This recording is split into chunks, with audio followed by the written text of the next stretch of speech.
Hai guys, selamat datang di Kotalk podcastnya FEB. Jangan lupa like, comment, and subscribe. Assalamualaikum warahmatullahi wabarakatuh. Kembali lagi di Kotalk podcastnya FEB.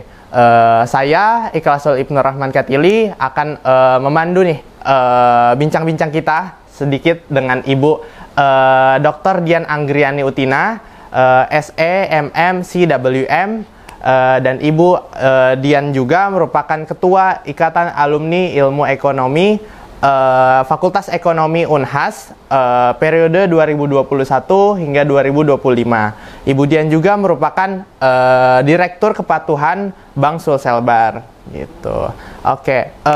Mungkin sebelum saya nanya-nanya banyak nih, kan Ibu juga di Bank Sulselbar sudah punya karir yang cukup tinggi lah, bisa dibilang begitu. Mungkin saya mau tahu dulu nih Bu, gimana sih Bu perjalanan karir Ibu setelah menjadi alumni Fakultas Ekonomi dan Bisnis Unhas hingga sekarang menjadi Direktur Kepatuhan Bank Sulselbar. Ya, saya izin buka masker. Iya Ibu, ya. Iya baik. Ya. Oke, terima kasih. Wawancara dari Kotalk nih. Ibnu Ibu, Ibnu, iya. Tadi nanya tentang karir saya ya. Jadi saya berkarir di Bank Sulselbar itu after saya lulus. Itu saya masuk tahun 95. Gitu.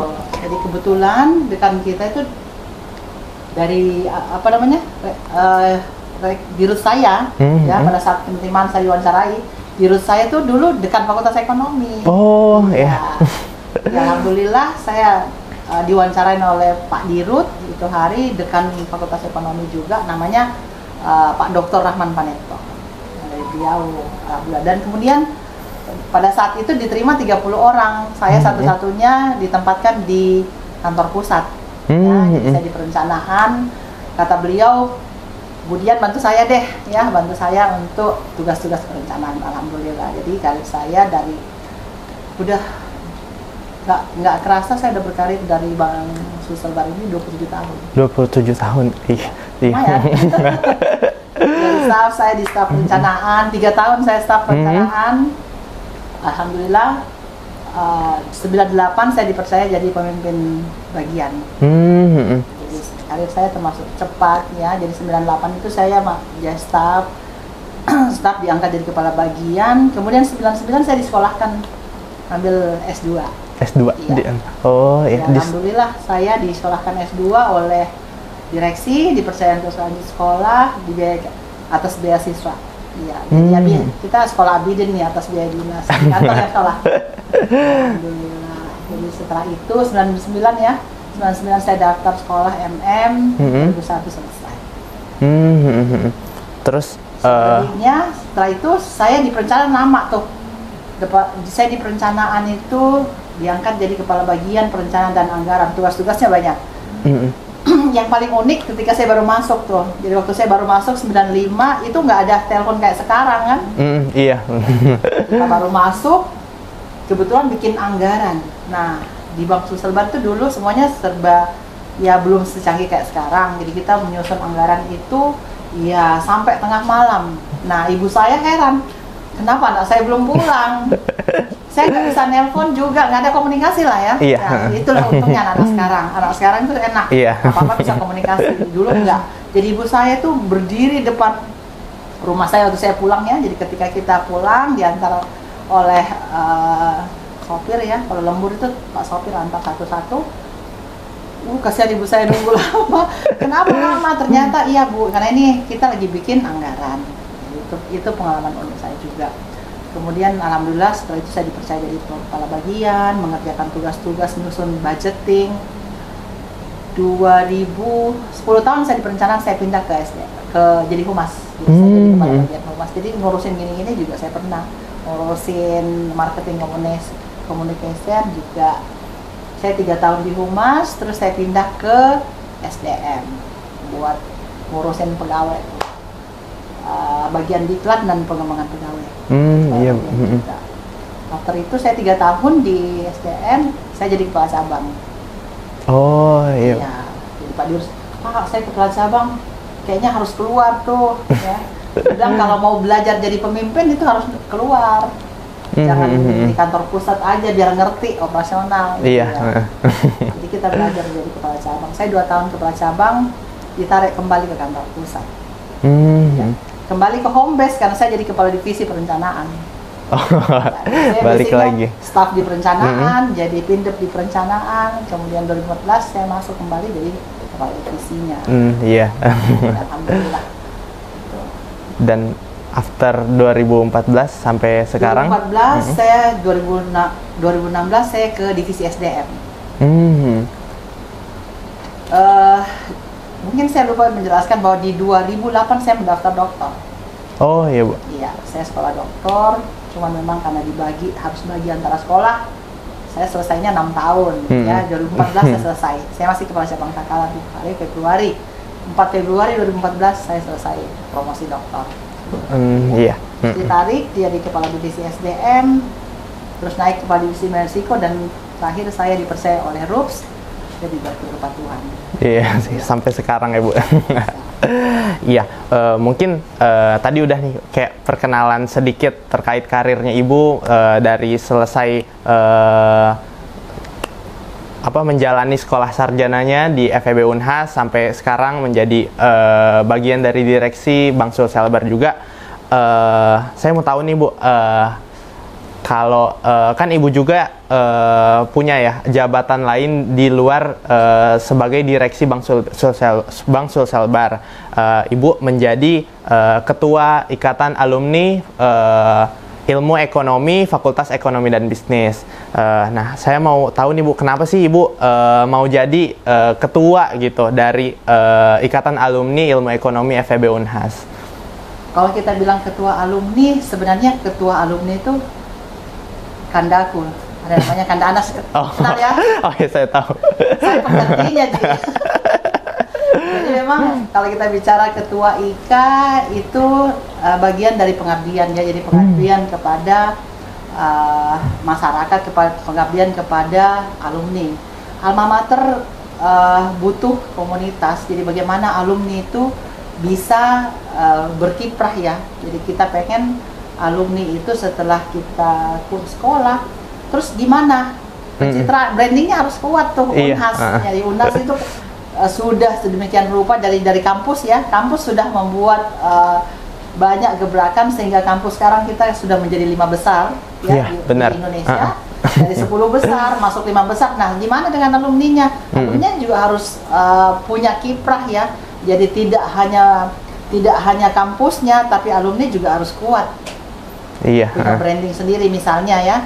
Jadi kepedulian kepada masyarakat ya. Kemudian bagaimana mengaktifkan supaya alumni itu punya aktivitas lain. Misalnya kita bikin acara seminar-seminar, terus kita buat kepedulian baksos, kita buat ada acara-acara yang supaya kelihatan, oh ternyata IKA itu ada gunanya. Iya. Ya. Kumpulan tak hanya kita bicara komunitas IKA, IE ya, tapi kita punya ada aktivitas yang bisa membuat citra Unhas itu naik. Oh iya, terima kasih Bu. Mungkin itu penjelasan sedikit dari Ibu ya, kenapa mau jadi ketua dari Ikatan Alumni Ilmu Ekonomi FEB Unhas. Terus Bu, kan saya belum alumni nih. Nah, saya mau tahu Bu, sebelum Ibu jadi ketua IE seperti sekarang, apakah dulu sewaktu kuliah Ibu pernah aktif di organisasi kemahasiswaan di kampus? Saya dulu nggak banyak beraktivitas ya, paling saya gabung di HIMISPA aja. Dulu namanya Himpunan Mahasiswa Ilmu Ekonomi dan Studi Pembangunan. Jadi saya bukan pengurus, saya juga pernah ikut HMI tapi nggak aktif juga. Sebenarnya memang ada baiknya sih ya, jadi kita belajar berorganisasi. Alhamdulillah saya nanti di dalam pekerjaan baru saya bisa aktif seperti ini. Dulu waktu kuliah nggak terlalu aktif sih biasanya. Ya, jadi pas aktif organisasi itu pas mulai dari di dunia kerja ya Bu? Iya, di kantor baru kita aktif, banyak kita ikut project-project segala macam. Kebetulan saya di kantor pusat, kita banyak program yang perlu kita discuss. Jadi itu terbangun di situ. Iya, oke. Mungkin saya next ke pertanyaan selanjutnya. Gimana sih Bu pandangan Ibu nih melihat Fakultas Ekonomi dan Bisnis saat ini gitu, baik dari fakultasnya, entah dari sisi mahasiswanya, mungkin menurut Ibu bagaimana? Iya, saya kira selaku anak ekonomi ya harusnya berbangga ya. Fakultas Ekonomi itu fakultas yang tertua, kalau Unhas. Iya. Ya. Dia dulu afiliasi UI, dan kalau saya dosen-dosennya juga sudah cukup mumpuni. Kemudian kita bisa lihat ya dari dekan yang dengan beberapa kali acara-acara yang dilakukan, kemudian program-program yang sudah dilaksanakan, saya kira semua ke arah yang lebih baik dan memang akan dicerminkan kembali dengan outputnya. Iya. Harapannya saya anak-anak ekonomi sekarang tuh harus bangga. Jadi bangga dengan fakultas yang kita sudah pilih, ya. Kemudian kita harus persiapkan diri juga. Iya. Kemarin diskusi sama beberapa teman-teman ya, termasuk wakil dekan ya, wakil dekan satu. Kebetulan dia ketua HR Management, kita diskusi terkait dulu. FEB sudah keren, tapi harus lebih tingkatkan lagi. Khususnya gimana tuh alumni? Karena kan tujuan kita bersekolah itu kan kita laku di pasar tenaga kerja. Iya, benar. Kalau kita nggak cuman belajar doang, ngapain kita belajar buku terlalu banyak? Padahal ilmu itu apakah kita gunakan atau tidak? Jadi memang harus dipadukan. Harus dipadukan. Jadi harus kalau misalnya susun kurikulum tuh harusnya kita ajak juga industri. Dia butuhnya apa? Keahlian apa yang dibutuhkan sehingga dia bisa match. Dan ketika misalnya kita butuh, kita harus sudah bilang saya butuh ini. Dia udah pernah tahu belajar ini ya, Nah, kemarin saya sempat diskusi, saya kira ilmu-ilmu di masa depan itu tidak lepas dari tentang digitalisasi. Terus kita perlu juga kuasai manajemen risiko. Karena di dalam kita berbisnis, kita perlu manajemen risiko. Dan saya kira tentang syariah juga penting, karena memang ke depan syariah juga menjadi fokus dari pemerintah pusat. Sehingga itu keahlian yang perlu kita pelajari. Terima kasih Bu untuk mungkin penjelasan soal yang tadi. Mungkin saya lanjut ke pertanyaan lainnya. Saya mau tahu nih Bu, kira-kira ada nggak sih pengalaman yang susah untuk Ibu lupakan saat menjadi mahasiswa Fakultas Ekonomi dan Bisnis pada masanya Ibu gitu? Kalau saya pengalaman, ya semua sih menarik ya. Ya biasalah mahasiswa itu senang kalau guru nggak ada, sama. Hore, jadi dosen. Dosen nggak ada lebih senang lagi ya. Tapi memang kan kalau mahasiswa kan dituntut bisa lebih mandiri. Benar. Idealnya memang belajar itu kita dapat arahan dari dosen, tapi selebihnya memang bisa belajar sendiri. Apalagi sekarang ya. Kalau dulu itu kita semua belajar harus ke perpustakaan tuh. Tapi sebenarnya senang juga bisa kita ketemu banyak orang. Kita bisa kenal orang-orang lain di luar fakultas ekonomi. Tapi selebihnya itu saya rasa anak-anak sekarang tuh diuntungkan. Jadi kalau nggak pinter sayang. Karena dia punya alat yang banyak. Dia punya alat yang banyak. Perpustakaan nggak perlu. Cukup kita di rumah aja, lagi pakai dasteran, pakai masker, itu kita udah belajar tuh. Oh, besok pelajaran apa sih? Apa yang akan kita kan bisa lihat apa materi yang akan kita belajar aja di situ, buat notes ya sudah, dapat lagi ilmu. Tapi kalau dulu kita belajarnya semua manual. Di perpus gitu bareng ya Bu? Belajarnya pakai diktat-diktat yang dicetak stensilan kan gitu ya. Masih ada yang gitu. Jadi mungkin ada nggak sih Bu kayak tempat di kampus yang menurut Ibu yang kayak susah banget Ibu lupain gitu? Ya sama aja sih kayaknya. Sama aja. Soalnya saya nggak ada romans kalau di kampus. Nggak ada romans di kampus. Jadi kalau saya yang paling menyenangkan memang pada saat kita diskusi lepas sama teman-teman ada namanya Bambu House. Bambu House. Mungkin anak-anak sekarang udah nggak ada ya, mungkin Bambu House sudah dilikuidasi kali ya. Udah nggak ada lagi, tapi anak 80-an tuh pada tahu. Bambu House itu kayak parlemen jalanan. Jadi mereka itu bisa diskusi apa aja ngalor ngidul. sambil ngopi, makan mie, Indomie telur. Menyenangkan kalau saya senang ngobrol-ngobrol sama mereka. Dan ke kampus itu saya senang, kenapa? Sama dengan kayak ke kantor sekarang, kita pasti akan ketemu orang yang lucu-lucu, jadi senang aja. Karena kalau belajar sendiri kan mumet, kalau bicara sama teman, diskusi, bisa adu debat, kita lebih menyenangkan. Iya, lebih seru lagi karena kan kita bisa lihat dari berbagai perspektif gitu ya, Bu. Oke. Iya. Nah, saya mau nanya juga nih, Bu. Menurut Ibu, dari perspektif Ibu, apa sih yang perlu dipersiapkan mahasiswa saat ini, khususnya para mahasiswa Fakultas Ekonomi dan Bisnis Unhas sebelum menjadi alumni nanti dan terjun ke dunia kerja gitu? Iya, saya kira memang apalagi kalau semester akhir ya. Pertama kita harus sudah tahu tuh kita nanti mau masuk yang mana. Memang paling enak kalau yang kita sukai, hobi kita, terus akan kita perdalam pelajari. Dan memang harus ditahu semua kondisi di masa depan itu apa, keahlian apa sih yang kita butuh. Nah, selain pelajaran-pelajaran yang lain, usahakan perluas juga circle. Jadi itu gunanya memang organisasi. Dengan perluas circle itu kita akan mudah terkoneksi apa saja. Ada terkait pekerjaan, terkait bisnis. Kan ada anak-anak tuh ada sambil kerja bisa bisnis ya. Sekarang memudahkan bisnis karena ada namanya marketplace. Kita buat produk itu, kita ceritakan di YouTube, bisa di-endorse sama teman-teman, sudah bisa laku lagi, nggak usah ada toko. Kan gitu. Jadi kalian di masa depan itu cari yang kamu benar suka. Sehingga kita bisa pelajari, mau jadi pengusaha boleh, jadi chef juga lu bagus. Ya, chef itu kelihatannya apa sih masak-masak itu bikin kalau kita bikin konten tersendiri juga bisa laku dan orang senang gitu ya. Bisa juga menjahit atau bisa mendesain apa segala macam. Rata-rata kan anak-anak sudah bisa seperti itu ya.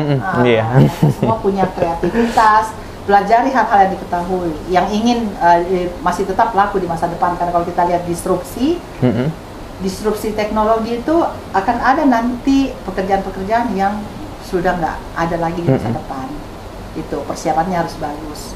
Dan saya titip sama adik-adik, kalau kami kan sekarang nggak mau rekrut tuh, jadi kita nggak hanya butuh orang cerdas, yang utama itu behavior. Jadi kita butuh beauty. Ketika kita bekerja itu kita harus perhatikan penampilan, ya. Biar bagaimana, biar kita nggak cantik, tapi kalau penampilan kita apik, visualnya sudah dapat. Iya. Ya, visual itu harus, karena orang kalau pandang enteng kalau misalnya baju nggak disetrika, jilbabnya out-outan, biar dia cantik. Udah di catatan saya sudah minus, ya. Beauty brand behavior. Nah, yang bikin kita sukses itu sebenarnya yang paling besar kesuksesannya itu behavior. Jadi aspek perilaku itu sangat berpengaruh. Jadi latih kita berkarakter yang baik. Itu akan memperkuat nanti posisi kita di masa depan. Jadi yang pertama beauty, yang kedua kedua brain, dan ketiga behavior. Yang paling utama. Jadi mungkin teman-teman nih yang nonton podcast kita ini mungkin bisa di take note nih pesannya dari Ibu Dian juga buat gimana nanti kita mempersiapkan diri kita untuk masuk ke dunia kerja nanti gitu. Oke, mungkin ini ada salah satu pertanyaan juga Ibu. Menurut Ibu apa sih harapan Ibu ke depannya untuk FEB Unhas? Iya, kembali lagi kita bicara kan ekonomi ya. Kita bicara supply dan demand. Kita bicara anak-anak itu, khususnya kalau anak-anak sudah belajar keluar itu apakah dia laku? Mereka laku di sana. Ya, bos-bos kita nih yang menyusun kurikulum, padukan hal-hal ilmu, karena sains itu harus tetap dipelajari, tapi kita anak ekonomi, tapi hal-hal praktis yang butuh mereka.